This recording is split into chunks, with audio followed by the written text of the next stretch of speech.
Now, Mother, you've decided to become a missionary of charity. You've gone into the streets of Calcutta.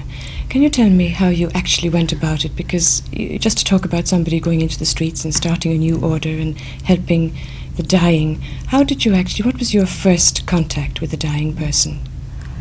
I picked up the first person from the street, and I found a woman lying in the street, eaten up by rats and so on. Then I took her to the nearest hospital, and they didn't seem to want her there. But because I insisted so much, at last they took her in. Then from there I decided that I will find a place for them myself and take care of them. Then I went to the municipality and I asked them for a place only, that the rest I would do myself for them. And they took me to this Kali temple in Kalighat and offered me a place of rest that they use for the pilgrims that come to worship the goddess Kali.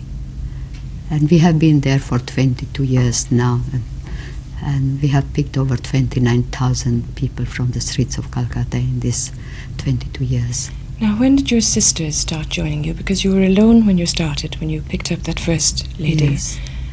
Since 1929.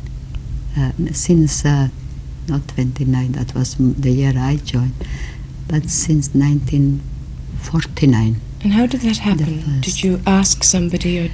No, the first sisters to join were the students that I had taught in Loreto.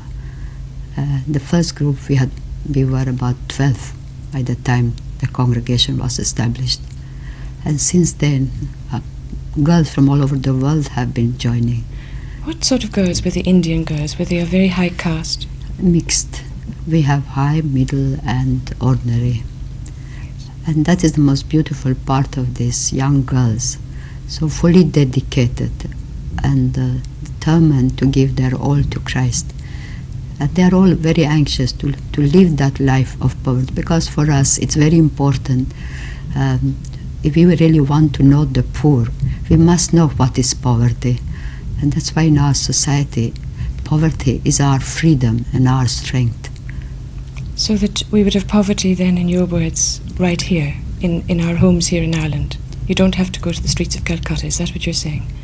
That there's a lot, poverty is a lot of things. There is two kinds of poverty. We have the poverty of material, like for example, in some places like in India and Ethiopia and Yemen and other places, where the people are hungry for a loaf of bread, a real hunger. But there is much deeper, much greater hunger, and that is the hunger for love, and that terrible loneliness and being unwanted, unloved, being abandoned by everybody. Like some people you find in what they call them shut-ins, people that are sleeping in the streets of London and are found in the homes. Maybe that kind of unwantedness, unloved. Even in our own homes we may have somebody who is handicapped like that, and nobody takes any notice. Nobody even recognizes that there is this child, this man, this woman who is hungry for love, hungry to be recognized and to accept with respect and love the person.